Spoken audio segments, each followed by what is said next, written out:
abantu laba esihlanganyele ngabo namhlanje ababoGambu noma ngithi mina indula uGambu wabo Sithole uzalwa nguGambu kaMaqhekeni kaKhuhliwe kaSithole kaDlomo kaMjobana wakoMtshali.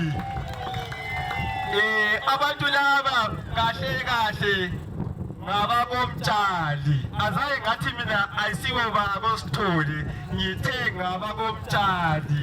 Lizwe kahle abakoMtshali yilabo abantu okuthiwa ngabakoHlabangana. Yazi namhlanje ukuthi abakoGambu ngabakoHlabangana. Ngingabona umuntu wakoGambu ethethe uMahlabangana amalembo phisa uyaganga. AbakoMtshali laba njengoba nje kuthiwa ngabakoMtshali ngabantu ababelesiphiwo sokutshala esokulima, yikho kuthiwa ngoMtshali. Ngizothiwa lapha koGambu kuyalinywa kule irrigation kungenxa yomoya wakoMtshali. Lizakhangela ukuthi ama-irrigation awakho kwezinye izindawo, kodwa lapha koGambu ikhona ngenxa yakoMtshali. AbakoMtshali ngalitshayela isandla.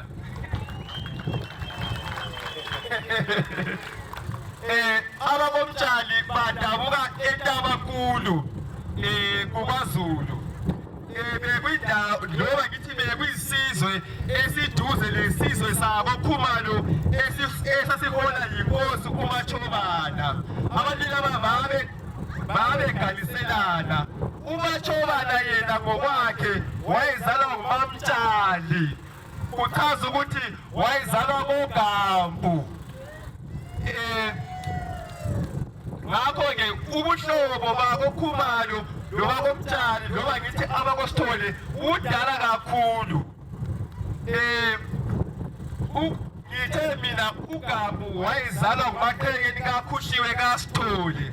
uKhuhliwe wahamba wahlala esizweni sabo Khumalo, asazi noma wahamba eMthimba kaMamtshali lo ozala uMachobana asazi, kodwa esikwaziyo ukuthi wayehlala koKhumalo. Yikho nje namhlanje abakoMtshali abakoGambu silabo lapha namhlanje ngaphansi kwesizwe sikaMachobana. uKhuhliwe lo wayethethe uMathebe okwakuthiwa nguMagceke kaMphindo. uMagceke lo noma ngithi uMathebe wazala amawele. Kudala amawele kwakuyisiqalekiso, kwakumele ukuthi xa kuyikuthi ngabafana elilodwa liyekwelusa, xa kungamankazana elilodwa liyekwenda. Angazi kumbe abaqale bangizwa na ukuthi ngithini. uMathebe lo kazange wafuna ukuthi amawele la ayesewazele ayengabafana bayekwelusa, wasebaleka. Wayeseyafihla-ke abantwana egangeni batholwa yinkosi uMbeje owayesithina babomncane uMachobana. Wathatha amawele lawa wahamba lawo enkosini uMachobana, wadingisisa ukuthi kanti vele bavele ngaphi. Wathi sekutholakele ukuthi ngabakaMathebe. Njengoba nathe mina inkosi uMachobane yayizalwa nguMahlabangana kuMamtshali, wayesazi ukuthi njengoba bengabakoSithole nje, njengoba bengabakoMtshali, kusho ukuthi nje oyedwa uzokwelusa. Wasesithi hatshi mina angeke ngivume ukuthi umalume bayekwelusa, ngizathatha oyedwa abe indodana yami. Wathatha-ke iwele elilodwa laba indodana yakhe lakhula ngaphansi kwakhe, igama lalo kwakuthiwa uMaqhekeni. Angithi lizwile ukuthi kuthiwa kulesikolo okuthiwa eMaqhekeni singaphi? Ingaphi iMaqhekeni High School? Ingaphi? Abakho? uMaqhekeni nguye lo ekhuluma ngaye, iwele lakhe kwakuthiwa nguNgqephu. uMaqhekeni lo wakhulela ngaphansi kombuzi wenkosi uMachobane, elala xiba linye nenkosi lo mzilikazi, ngithe umzilikazi ngoba wayehamba inkosi. Yikho-ke uMaqhekeni lo mzilikazi ngumuntu lo mfowabo. Ngesikhathi umzilikazi eseyinkosi wahamba naye uMaqhekeni wamenza induna yebutho okuthiwa yiGabha. Igabha leli lalisesifundazweni okuthiwa kuseGabheni. uMaqhekeni lo wayeyinduna yezinduna. Njengoba lisazi ukuthi inkosi umzilikazi yacina isukela ilizwe bake bahlala ngalapho okuthiwa kuse-North West khona eSouth Africa.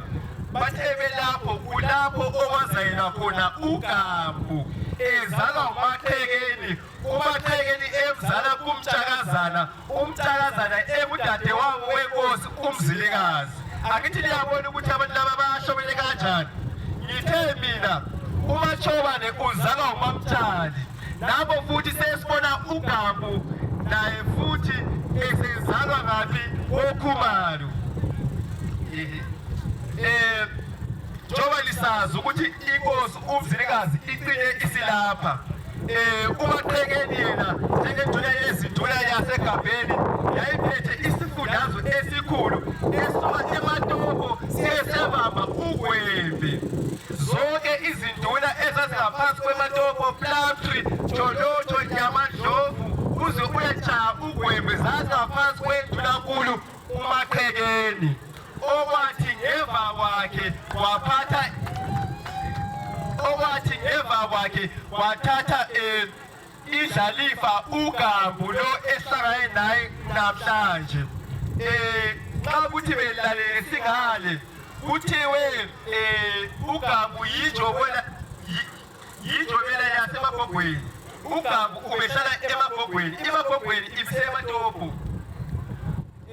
Kuthe ngokuhamba-ke lizwile-ke kuthiwa uGambu wayeganwe ngamakhosikazi angu-12, 12, abahlanu bengabasesikhosini kungamadodakazi enkosi uLobhengula. Angithi likuzwile lokhu? Likuzwile? Kukhona abangayitshelanga khona.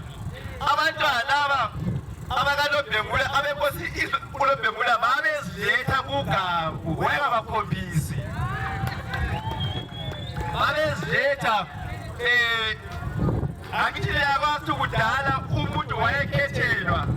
Ukhona omunye okwakuthiwa uMhlumela. Bakhona lapha abaphuma egweni likaMhlumela. Bakhona ufuna ngamafindo. uMhlumela lo kwamele ayegana oGasa inkosi okuthiwa nguNgugudlana. Wathi angifuni mina ngifuna uGambu. Inkosi uLobhengula yazonda yathi uGambu lo ngizambulala lo. Abantu abambuke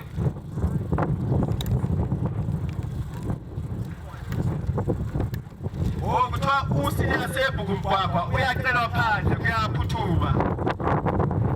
Besathi mina inkosi uLobhengula yazonda yathi Gambu zakubulala wena. Kanti abantu abakubenzayo uGambu wabaleka noMhlumela baqatha emakhiweni. Wazala umntwana okuthiwa nguSibindi ngoba uGambu wathena senginesibindi sokubuyela emuva. Kwangcono ngifele uthando. uGambu njalo waye eliqhawe elikhulu likuzwile lokho. Impi yamakhiwa eyayiza entshonalanga le okuthiwa ibingaphansi kwe-BBP engena entshonalanga yathi uma ingena umuntu owaqela yinkosi ukuthi ahole amabutho azovimba amangisi lawa waba nguGambu. Ngoba ngaleso sikhathi uGambu wayesebuyile ekhaya, inkosi ayizange imbulale yathi Gambu abantu abamthanda bathatha ngendlela ofuna ngakhona. Hola abantu bami ukuthi balwe namangisi. uGambu wala impi enkulu lapha kuMpandeni, eMbabwe, eManyalala, eMangwe, eSila. uGambu wayeliqhawe elikhulu elalwela lesi sizwe. Uthe esewavimbile amabhunu wasuka lapho wezothiwa inkosi isePupu wayilandela inkosi.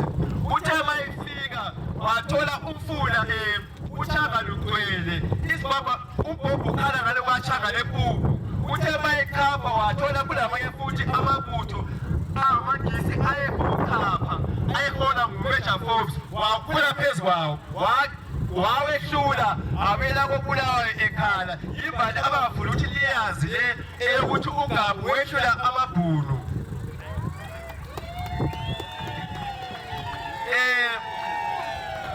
njengoba lisazi ukuthi ilizwe lancase lichithekile yikho-ke ukuya kwedlula uGabu lapha eNatha Reserve ngo-1894 yikho nje silapha kodwa-ke uqhubekile iDunankulu kusukela eMatopo Yamadlovu Tsholotsho plant uye owayephethe kodwa ngokuhamba kwesikhathi umhlaba wakhe wawunokudliwa khathesi-ke uphethe eTsholotsho uGabu uthone ngo-1916 kuzwile lokho kuthiwa inkosi kayiqedwa inyama lapho